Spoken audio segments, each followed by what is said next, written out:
like the story of Star Wars, anything else, there's always light, dark, and I'm not saying that one side is light and one side is dark. That's not the point. The point is like, all right, we're doing it. We're all connected. We've got an upgraded camera. We've got an upgraded set design. We probably have to pull that closer to you. Make sure. No, it's closer. Man, how do you feel putting all this together? This was all Rachel, by the way. We splurge a little bit on some items, but man, this is next Better. level. Yeah, it's Yeah. better. Yeah, I'm super happy about this, and because I figured everything out by myself, and it was, yeah, I'm proud. It looked so overwhelming at the beginning. I've been doing this for like almost 2 months, planning, searching, looking. So yeah, this is something I'm happy with, finally. Yeah, you should be. It's awesome. And you took it seriously. You took a course. That's something I really respect about you too, is like when you want to do something, want to learn something, you go all in. You don't half-ass it. I want to know how to put the lights up, what camera we should get, and you do your research. It's fascinating. It's very motivating, actually. It's very inspirational. But this is real podcast level, so I'm excited. So now I'm here to have some real stuff to talk about. That's the only thing. Yeah, we're pretending. No, we do. We have a lot of good stuff to talk about. I think today, I don't know if this is going to be like controversial for people or uncomfortable, but I think the last couple of things that came up for us, one is, I guess, being a Jew now in this scenario and climate, and we've both had run-ins or things come up for us the past few days. So I'd love to talk about that. We're both Jewish. I'd say we're both Israeli, but you're more Israeli than me, I guess is the best way to say that. Obviously, folks can probably tell with your accent, but you're fluent in Hebrew, and that's what folks are hearing, the accent come through. But we want to talk about that. We want to talk about, I think you went to this intimacy mixer gathering at the Kuya, like a local Kuya event. Kuya is like a health and wellness center. It's a really nice spot here in Austin.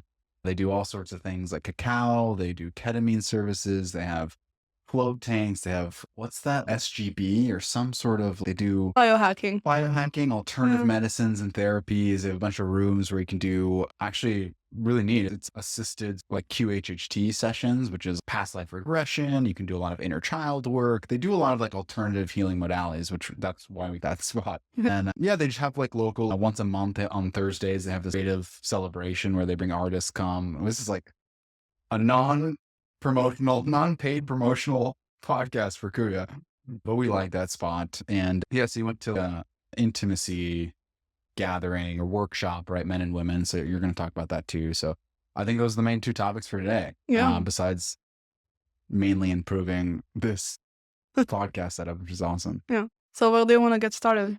Let's hear about what's on your mind. Cause I know if we were chatting about this the other day, and I know it's top of mind for you, like talking about it's heavy right now being a Jew and dealing with some stuff in the news. There's some relative positivity coming out because we're in the middle of the ceasefire. Obviously, there's an ending to that potentially. It's the weird gray area where we've come to the end of the line, but they're trying to figure out what the next steps are in the war. And there's been a heavy level of stress for Jews and Israelis across the world for the past year and a half. So I think just talking about that, it kind of was on your mind too. And I had my own experience the other day running around Austin wearing an Israeli flag on my workout shirt and being very proud of it. And we'll talk more about it, but I was anticipating a negative, harsh response. And actually I got the opposite, which was really fascinating for me and trying to integrate more in the local Jewish community. So we'll talk about that. And then last night, if anyone watched the Oscar ceremony, I guess, I forget the name,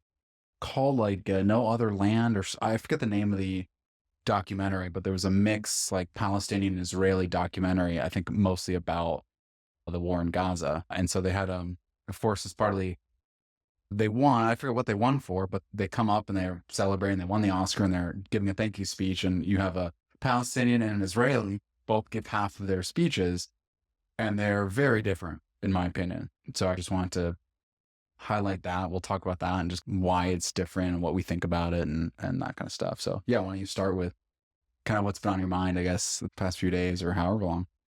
Yeah, I think since all these things started, the war, it's been very stressful, painful, and I'm just speaking for my experience here in America as a Israeli Jewish person, and it's just escalating, which is what I feel. I feel unsafe.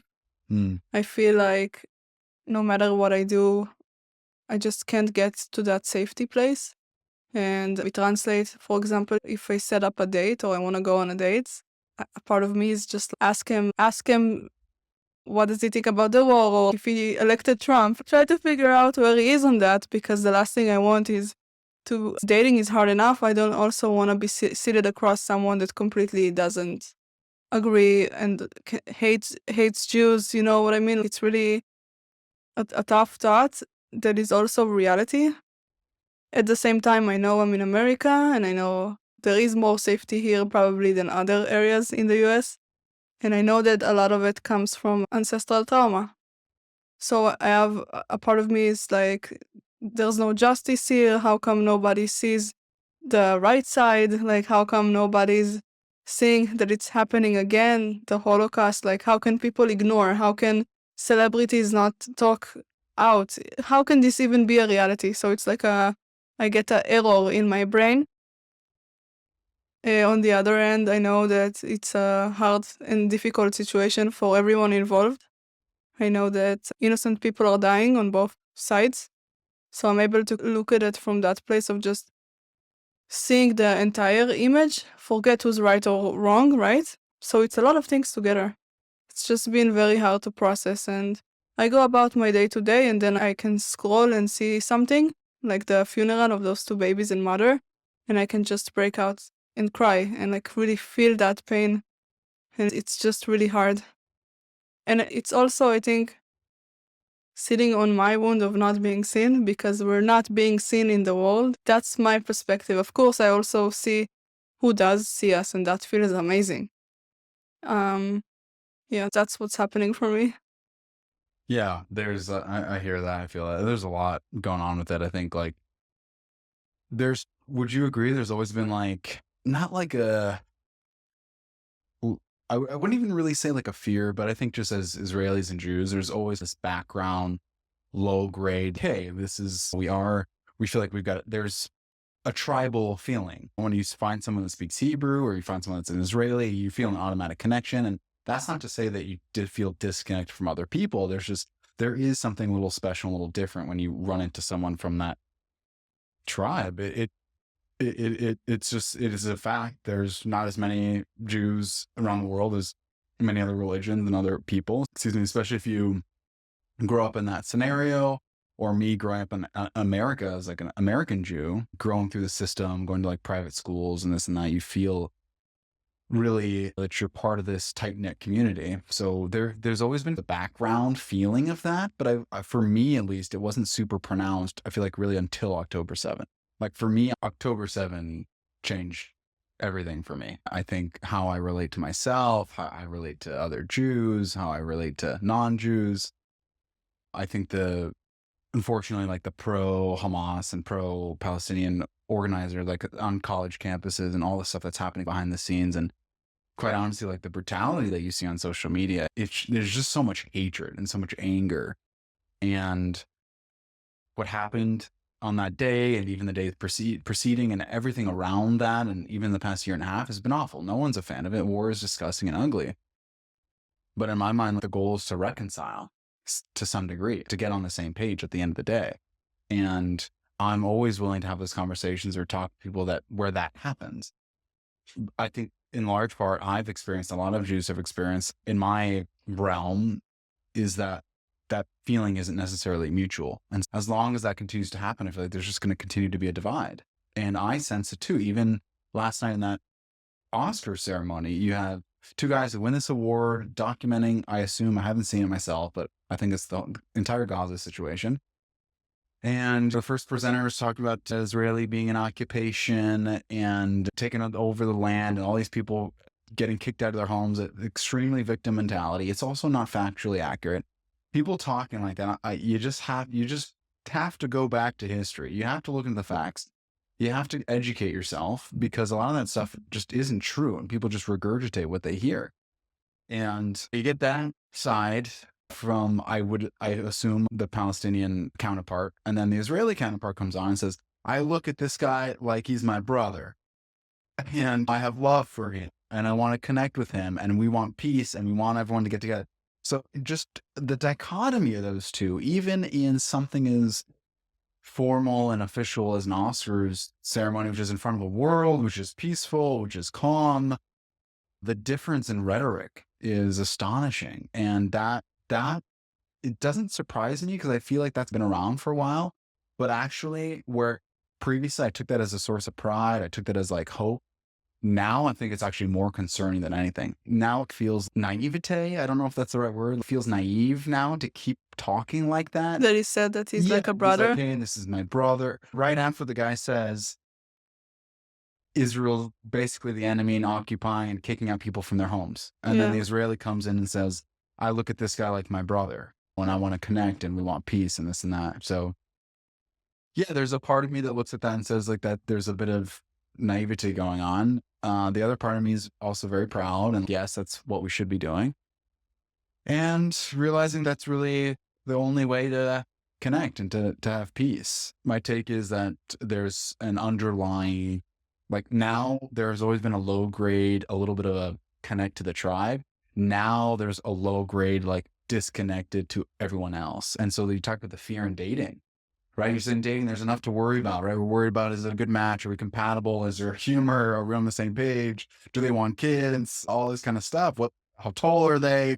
How do they dress? I don't care about that kind of stuff, but a lot of people do. And now the added part to that is, what do they think about Jews? Yeah. How do they feel about Israel? And not necessarily whose side are they on, but are they open and understanding? And can we have an intellectual conversation about it? Can we have a discourse about it? Can we talk emotionally intelligently about this? And that is hard to find. I mean, we are in Texas, so we are in a, I'd say atypical maybe city or state with all this stuff. Although Austin's pretty blue and pretty Yeah, democratic, Austin pretty is, progressive. But you have people from all over the world, all over the country. So we're witnessing like middle of America of what that take is. I don't know what your exact experience has been with that. yeah, And I've seen graffiti against us. I've seen riots, not riots, demonstrations. I've seen a sign on the door of a coffee shop, basically saying against apartheid state or whatever, and it's shocking. It's whoa. It's just yeah, super triggering. it's triggering, and it's, first of all, it's shocking in my mind because it's not true. If people go back to early, and we don't have to go back that far. We can go back to 1930s, 1940s, which is literally the UN resolution to have a two-state solution. That was the partition plan, I think 1947. I forget the exact UN resolution. We can look it up. There's a UN resolution that was voted yes, like approved by, I don't know how many countries in the world, the majority of countries, including the Jewish state at that point. And it was rejected by the Arab states and the Palestinians at that point. So you can just start there. Let's not go back 2,000 years because we can go back as far as we want. But that's a good place to start. And ever since then, it's kind of slowly degraded. And you have Israel conceding some land. You have Israel fighting back, like in the War of 1967, the Yom Kippur War. We have these back and forth battles of getting land, giving it back, trying to find peace to some degree. The entire West Bank essentially conceded. You have the issue now of Jewish settlements and this kind of stuff, of course, and I understand that's a hot topic, but technically the entire West Bank is not under the Israeli control.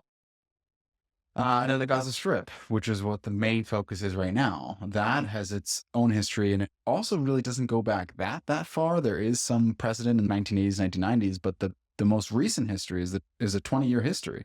It's early 2000s where Israel had full control of the Gaza Strip. It was a mixture of who was living there. You have Palestinians, you have Israelis that were living there, and settlements all across the area. But it was an evacuation, I think, in 2005. Do you remember the exact date? I think it was around that area, 2005. I'll have to go back and confirm the date. But literally, the Israeli government, an IDF, the Israeli Defense Force, the military would come in and they removed Israelis from their home. They said, okay, we're going to give this piece of land. Yeah. Officially remove Israelis so that in order to make peace and to have a place where Palestinians can have their own land, and we're just going to concede this area in order to make peace. That's the history, the 20-year history of the Gaza Strip. Unfortunately, ever since then, it's become a hostile terrorist battleground, and those are factual statements. It's a conversation about facts. Like even if we gave them Israel, yeah, and we were a Jew walking in Europe where there's a majority of Muslims and Hamas supporters, I still think we're gonna get hate and violence. I think it's literally Jew hate. Literally. In the children books that they found in Gaza after we got in there, they found Hitler's book. They're teaching kids at school about Hitler and Hitler ideology. It's bigger than land. And yeah, if we go to the facts, we are right where we belong, but people don't really fact check. They just hate. Hating is free. What do you think about that? Yeah, I think that's probably the saddest part of the evolution of social media and technology is the lack of fact checking. Even everything I'm saying right now, I'm like, hey, go check it on your own. These are facts as I know them. Go confirm it. Go look online. Go look wherever you look. But these are And Israeli keeps bringing the facts. Like we have for a fact, 2 baby bodies strangled and mutilated, right? In captivity. And people still believe they died from a missile. It's crazy. It's just crazy, and it's so overwhelming because what can I do about it? What can you do about it? What can we do about it? Yeah, it feels, you're saying like, it feels like we feel powerless and helpless. Yeah, for sure. There's definitely a sinking feeling, and you're right. There's not much we can do about it, but I think the goal, at least for me, as I think about this stuff, you're right. There's, I think, an underlying like anti-Semitic, this is a trope. This is a feeling that has been going on in the world for thousands of years. There's a lot of historical precedent. You have 1492, you have the Inquisition, you've got the Holocaust, you've got, we can go way, way back. We were slaves in Egypt, right? We're about to celebrate Passover coming up soon. That story of Moses saving the Israelites, we're talking thousands of years. So there's a history of that. So it's a little ignorant too to think that we're on the other side of that. And I think that's where we also relate to a lot of other people's stories of, I hate to use the word like victimization, but it does feel like that. There is a sinking feeling of, oof, okay, there's this feeling that there's other people against us or that we are targeted, which I think on the surface, that's what it looks like. But that's why I'm also so proud to be Jewish and Israeli, is because I think we took that feeling, we took that history, we took that situation, and we turned it into strength and power. We turned it into technology. We turned it into democracy. We turned it into something good and amazing. If you go to Israel, like that's all these conversations I want to have with people. I'm like, have you ever been? I mean, Yeah. how many of these people will be like, nah? How many people can point out on my house? Number one, how many people have been? If you go, it's like the most loving, fun, cool place. And there's people of all ethnicities and all over the world. And it's like an amazing melting pot. It's not always what it seems, but that's why I'm so proud, because there is a story of victimization. And I think we share that with a few other ethnic and racial groups in the world, where I think the Jews and Israelis are different, as we took that and we turned it into strength. And Absolutely. I wish that was the same story with Gaza. Given this piece of land, it's kind of Trump's plan. Everyone has mixed feelings in Trump. I certainly have mixed feelings of Trump. His plan is different than anything anyone's ever heard. He has this totally AI video that what makes it look like it's an amazing thing. Right now, it's really not in good shape. But the concept is a flourishing economy. It's not like a wild concept. Hey, you have a cool piece of land. You're right on the water. How many, you know, how expensive homes are in Israel on the water? Like the real estate is crazy. It's very difficult to get a piece of land on the Mediterranean. It's an amazing place. And that's the sad part, is there's so many resources and so much money and resources, people and time that went into digging terror tunnels called Gaza Metro, which is not an actual metro. There's no trains. It's a tunnel for them to use and move people and ammunitions to hide from, I don't know, to just make rockets and to create terror.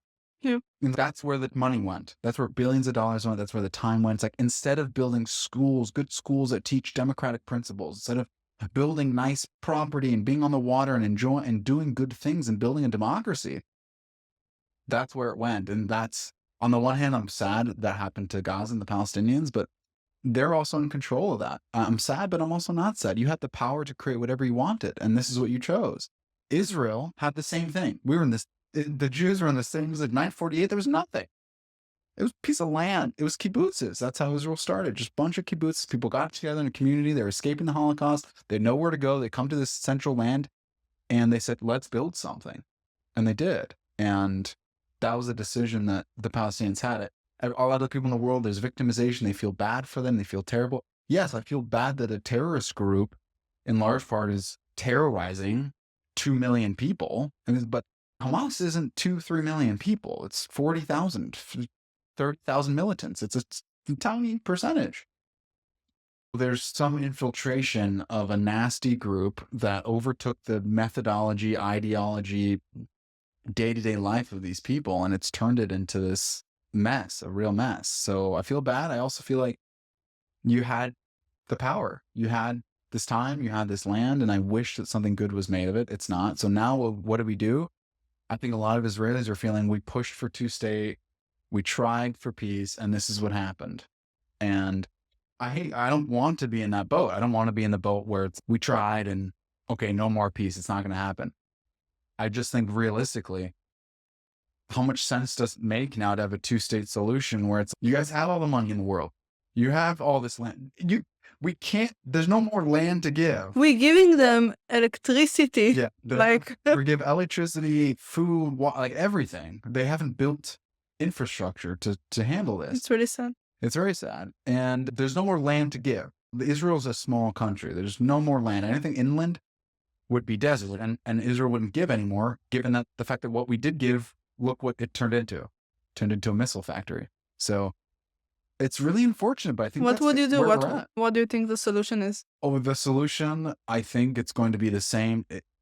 I think the two states is out the window, unfortunately. I think right now a Palestinian state, I'm not saying nowhere in the world. Of course it can happen somewhere in the world, but a Palestinian state on Israel's doorstep, I think, is out the window, given October 7, which is really like a critical change. I think it's actually going to be the exact counter of what the plan was probably for them.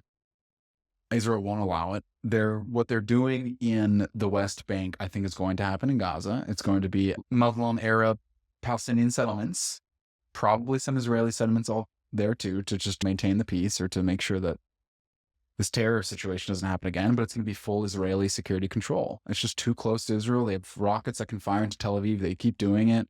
You have Houthis firing rockets from Yemen to support them. You have Iran firing ballistic missiles. You have Lebanon and Hezbollah firing missiles from the north. I mean, it's like a 7-front war. On a state the size of Jersey. Yeah, smaller than Jersey. It's crazy. So it can't happen. And I think it really actually is going to change the course of history in the Middle East. But yeah, my perspective is I just want to talk to people. I want them to realize that, like, what else is, I think from what I get of the Palestinian argument or is the concept of like, we want our own state, our own land. But the issue is that's Israel now. That's Israel. So there's nothing more to give. And anything else that they would want to give, who's to say it won't be turned into a missile factory again? Mm-hmm. So how does this crisis affected you? Emotionally, there's like a low-grade anxiety, low-grade fear. There's something always in the back and like, okay, like what's happening today? I literally will Google it almost every morning. I try not to do this right when I wake up. I try not to do it before I go to bed because that's when your subconscious is absorbing this information really seriously. So I try to do it when I'm a little more awake. My conscious brain is taking over. But every day I'm checking in. I'm just like, what's happening? Obviously, I have family that lives there. So I'm curious. My cousin was a victim of the attack. Yeah, it's been a serious situation. But I'll check in. Today is like literally day like 512 or 513. So I will, at some point in the day, I'll be like, Israel-Hamas war, day 512. It's like a year and a half. I've been doing that almost every day, just seeing what's going on. So yeah, there's always something there. I'm always checking in. But on the flip side, I think it's also given me a tremendous amount of like pride and strength. What it's done for me is it's motivated me to at least attempt to connect more with the Jewish community here in Austin. Just the other day, I went to YAD, it's called YAD Austin. It's like young adult division of, I don't know if it's Hillel or Chabad. I think it's Chabad, one of the Jewish communities. And they have a walking running group. So I met up with a few folks from there and it was really nice. So it's motivated me to do some of that, like connect more with the community, which I'm grateful for. you're included. I didn't plan on, Yeah, this is awesome. yeah, I didn't plan on meeting you, but it's cool that, and you have your own kind of select group of Israelis, Yeah. not just Jews, but like Israelis that are here. Yeah, it's important. It's very important, and it keeps me close to home in a way. Hmm. Yeah. It's nice. Yeah. So I think it's motivated me to connect. And I think along the lines of this spiritual journey and evolution and being part of the conscious community, I would argue is there's just, for me, there's just no room for hate. I just can't. I'm not necessarily removing it from my consciousness or my environment, but it's like not a language I speak anymore. I think it used to be, especially in this context. For me, it was very much like them versus us, and they just don't understand. And I would get like, when I hear or think about Palestinian or the argument or the two state, I would get very angry. And now it's a little bit more like, it feels a little bit more rational now. It feels like I'm a little bit more relieved in these conversations because I can just say, what do you expect? What do you want to happen? It's like that. Let's just take a second. Let's take a breather. Let's talk about this like real, like adults, like men. If I'm talking, let's just talk about this. What do you expect to happen? And there really is no, at this point, post October 7, there really is no good rational argument from the other side. The only place that they'll go to in the argument is, unfortunately, the victimization of October 7 and the plight of the Palestinians in Gaza and the ravaging of the homes and the displacement and belittling or demeaning any of that. But I would argue 95+% of that is not Israel, that's Hamas, and that's their own internal strife. So Yeah, I think I'm it's just way more calm in those conversations now. yeah. I think it's important. I think everyone were mad at the beginning, and now it's just became a reality, which is sad to say. Mm-hmm. But you're right, it brought unity and it brought strength and pride. So there is something about just being a Jew today and persevering and knowing the truth, because we know the truth and we can be proud. We're not the ones slaughtering babies. And that's why that guy in the Oscars told them I see you as a brother, because that's who we are as people. Yeah. That's the love. That's my favorite part. As long as we're focused on sharing the love. Okay, let's connect. We're the same people. Yeah. That feels good. And I know that's aligned because that feels right, doesn't it? And the same person was born in Israel, the same person was born in Palestine. It's not that person's fault. People that was born under that regime and brainwashed to hate Jews, it's a big problem for us, but there's also nothing we can do about it. We can put them in a room and start showing them the truth, but it's rooted. So it is a problem, and I think love and awareness and consciousness can help solve this. Maybe not in the next 100 years, but eventually. Yeah, over time. Yeah, and there's totally. I felt that. I was going for this run. I go for this run quite often by the lake, and I usually just wear a t-shirt and shorts, whatever. And I've got this tank top. Oh, there's like an Israeli flag. I got it somewhere around October 7. I forget. My aunt took a trip. Someone, I was like, I really want some Jewish Israeli gear. Get me something. So it's a white, what's it like called, like a tank top? Yeah, white tank top, and it's got an Israeli flag. And I always had it, but I had this I guess some kind of a fear. I was like, I don't know what kind of response I'm going to get. I feel, should I hide this? Should I not wear it? And I think maybe there are a lot of Jews feeling the same way. And I just felt like that's how they would want us to feel. That's how like, hiding it is, in my mind, I'm not going to go to the extreme of saying like this is the precursor to like why we created ghettos and why we cornered ourselves off and why we created ghettos. No, I'm saying why they were created. What we as humanity created ghettos is because we're That was what? Yeah, but I'm saying we stick to our people. Yeah. Yeah. Yeah, I think that we as Jews, as humans, like it was possible to do that.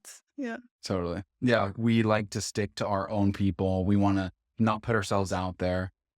So I just felt this tremendous sense of, I want to do this. I want to put myself out there and whatever happens. And I was expecting to get such a terrible, angry response. I was just anticipating people going, oh, like from the river to the sea and just saying nasty things. And the response was actually very positive. I was getting like thumbs up and Shabbat Shalom, Really? which is good, like good Sabbath on Hebrew, Yeah. Shabbat Shalom, Saturday, basically. I was getting, yeah, like multiple people. I'm sure there was more. I had my headphones in. Maybe people were yelling nasty things too. My head is like probably. Yeah, maybe. But no, it was the opposite. I felt really good. I got a lot of smiles and I got a lot of like thumbs up and That feels good. yeah, it felt really cool. And it was a little bit surprising, but I think that's the sense. Like before I went out, there was a sense that I wanted to hide it and I wanted to not do that because I was afraid. And I'm really proud of doing that because I think part of the feeling sometimes, okay, it's not safe out there. Like I don't want to assimilate or put myself out there. And I think Jews, sometimes we can do that to ourselves. And a lot of people do that. When you feel unsafe, you go within.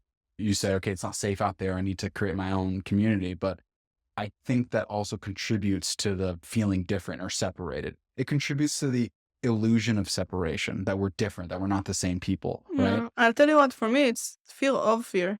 Because I thought a lot about putting like an Israeli flag sticker on my car. Yeah. And then I was like, what happens if I put the sticker on my car and someone breaks my windows at night? And then I'm scared of like literal physical harm. So I Right. don't even want to put myself in that position. And that's how scared I am to do that. Yeah.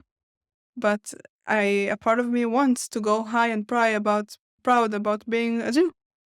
It's just really hard because it's really scary. That's the internal battle. For Like I sure. don't want to get proof of the fact that it's scary outside. I don't want to be victimized per Right. se for wearing it. I think that's part of the internal battle. Like in my mind, exactly. that fear, like the significance and the pride and the proving to myself that the illusion of separation is exactly that, an illusion, and that we're all on the same team, that love wins over hate and love wins over fear and all that kind of stuff. Like, yes, I understand there's a fear there of this physical safety and all this, but for me, it's worth the consequence for me. Yeah. And you have to make that personal decision. Because for me, Yeah. it's like, then I'm living in a state of fear and I then I'm not know. really living. I know. And that's a tough place to be. And I think a lot of Jews are in that scenario right now. So I want it to be like, and even yesterday or even the other day when this group of Jews met up, no one was wearing nothing Israeli, Star of David. That's what I was wearing. I had a Star of David. It was the Israeli flag. Nothing. And I was like, besides my curls, no one would be able to tell what religion we are or ethnicity. Yeah, I think there's a lot of people feeling that. And I'm trying to make it a point of you either expand or you contract. And fear is a contraction. And I'm not saying there's right or wrong, it's good or bad. I'm just saying I'm willing to take the consequence of expanding because there are consequences of expanding. There might be windows broken. There might be some stuff happening. But I think having this underlying faith and belief that the expansion is ultimately worth it and will get you to a place of love at some point, even through some of that pain, is a price I'm willing Maybe to in pay. the afterlife. Yeah, Like, next life. Yeah. Hey, I but mean, no, I understand. My cousin wears it proud. Yeah. Like he has it on his car. He has like the It's a lot of chain. people, And he yeah. said it. He said we need to be proud right now, and he's right. I just still not in a place where I can bring myself to do that. I understand. Yeah, You and know? that's honestly, that's the story of Jesus. If you think about it, that's Jesus standing up for what he believes in. He suffered died on the cross for that, Yeah. for his beliefs and his thoughts, and the challenging the church, really, the Romans. So that's the story. He paid a price, not in the afterlife, and then in that life. So that is an underlying theme also for a lot of people around the world, and that is saving grace for a lot of people who stand up for what they believe in. And there's a lot of people who aren't even Israeli or Jewish. The handyman I worked with the other day had a little Israeli flag in his car. I was like, hey, what's going on? You're Jewish? But I love it and connected to it, and I've been, and there's a large Christian connection too. There's a lot of well, there are Christian groups. I forgot Angelic. I forgot the name. Evangelical. Yeah. So there's a guy named Nate Buzz, Uh-huh. and he played in Vampire Diaries, which I love and recommend. And he's supported Israel since the beginning. He flew there, he's there right now, and he just meets the hostages, meets the families. It's crazy how much love he has for us because he met the people, and also he is a very big believer in Christ, and it was very amazing for him to come and see all these places.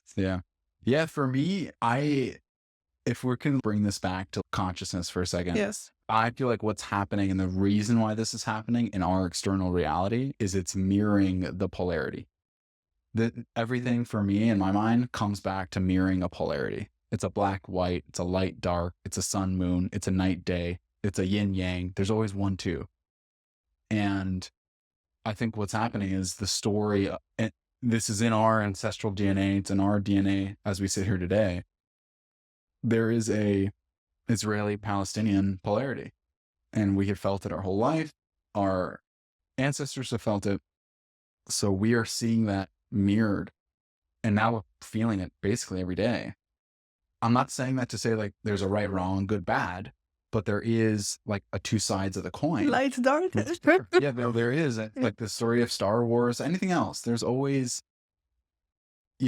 light, dark. And I'm not saying that one side is light and one side is dark. That's not the point. The point is like being able to sit and say, okay, there's two sides to this. And in a side where I feel and I'm being pulled towards hate or to fight or towards anger or to lower vibrational frequencies, am I going to allow that to pull me into that? Or I'm going to say, am I going to look at the polarity and use it to help me transform and to use it to some positive benefit and just say, I'm in a polarity situation at this moment. I'm being pulled towards anger and hatred and a lower vibrational frequency.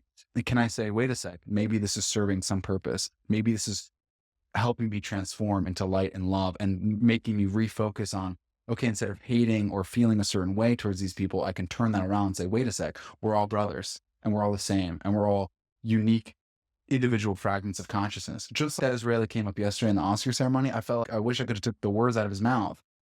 This initial Palestinian representative comes up. He has a thank you speech. It's not, but just everything that's coming out is Israeli occupation and terrible and displacing and they're hurting us and it's evil. And you have the exact opposite polar situation as the Israeli comes up and says, listen, I love this guy. This is my brother. And what's happening now is terrible and it's war and it's ugly. And we want the hostages back and we want peace in Gaza and we don't want anyone else to get hurt. But I look at him and we are the same. And I don't know who this guy is, so we're going to have to Google him after this, but that's how I feel. I feel that way, really. And I think that's why that was in my mirror. I really don't watch the Oscars. I'm not into this stuff, but I happen to be watching it. And that came up. What do you think is the lesson for humanity as a whole from this? I think the lesson for humanity is that it's a test. It's easy to fall into the trap of blame and anger and hatred and looking at the other as your enemy. That is the lesson. That is why we're here. And we're going to get those tests all day, every day. We get them all the time. When you're sitting in traffic, when you make a mistake, you have an inner critic speaking, you've got something happening that doesn't go your way. Now we've got this kind of underlying, we've always had this sort of Israeli situation, but I'd say it's amplified the past, obviously, year and a half. So now this is screaming. This is really loud in our face. And you have a choice. You can go one way or the other. You can go towards hatred, anger, darkness, contraction, or you can go to love, light, expansion, growth. That's the choice. You always have that choice. For us, maybe why this is happening is this is really, we're meant to be challenged with this. This is not easy. This is probably one of the harder things to do. And I'm not even in the position of being hostage family.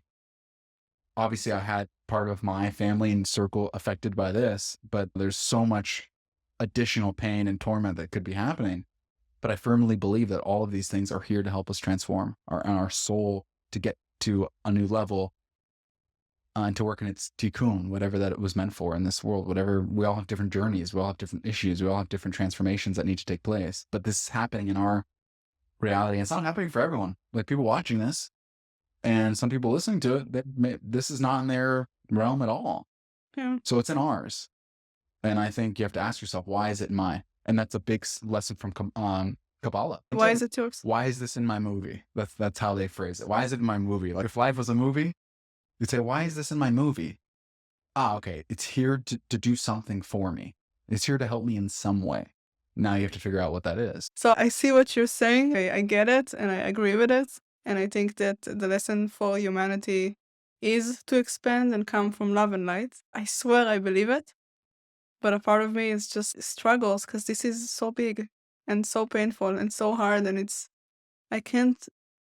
parts of me can't even wrap their head around the fact that it's 2025 and you can show someone a video and they will still not believe.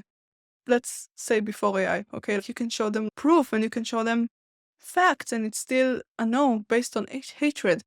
And so I have a part that's not hopeful compared to the hopeful part. And of course, I have the understanding this is big, it's a lesson to the entire world because history repeats itself and it's happening in Ukraine and it's going to keep happening over and over until we do learn the lesson, which is love and light and expanding and expansion. And each and every one of us can work on themselves to come from a place of love and light and compassion.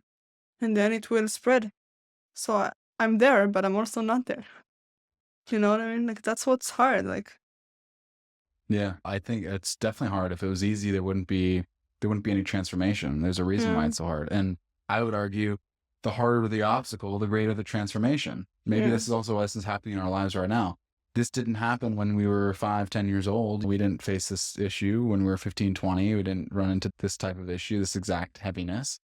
So it's happening at this age, at this time in our lives for a reason. Maybe we can handle it. And I really believe that. That's another biblical verse, is God never puts things in front of you. The universe doesn't send you a challenge that you're not ready to face. These are all meant for you. They come to you at your life in a specific time for a specific reason. And I feel like that's what's happening here. And the greater the obstacle, the greater the transformation, which is really exciting. It's hard to look at in the beginning because it feels very difficult. It feels like this big wall. You got to climb this big wall. It feels like you're at a military, like a ranger course, and you have the rope and you're trying to climb this bit. You're like, what the? But then you do it and you're like, wow, okay, that was it. That was the wall. And then there will be another wall. And there'll be another wall and another wall. That's why we're here. You have to remember that. We're here in the human experience to get those walls and get over them. All right. How are you feeling? I'm good. Yeah. It just brings up overwhelm of how much evil there is in the world and wanting to take what you're saying and just reassure myself. Thank you. How are you feeling? I feel good. Yeah, definitely. It's a heavy conversation. This is probably one of the first heavier conversations we've had here, but it's important. It's all, for me, it all comes back to that consciousness part. It all comes back to the same place. The illusion of separation is it is one of the bigger hurdles, I think, to get over. That's probably one of the harder things. And it's a daily challenge for me, even, for sure. But yes, heavy topic. And I think maybe today we talked about enough, but another time I definitely want to hit on, because doubt and fear and all these are very normal emotions, very normal parts of us. They're part of the journey. They're very helpful. And like we talk about a lot in our IFS journey, they have positive intent. They're doing something for us. And so we need to be thankful for them. But they're all just a normal part of the journey. So yeah, I'm excited to talk more about that on another session. So. All right. Cool. You feel complete? Yes, dear. All right. Yes. Good to go. Thanks for listening. Talk next week. Bye.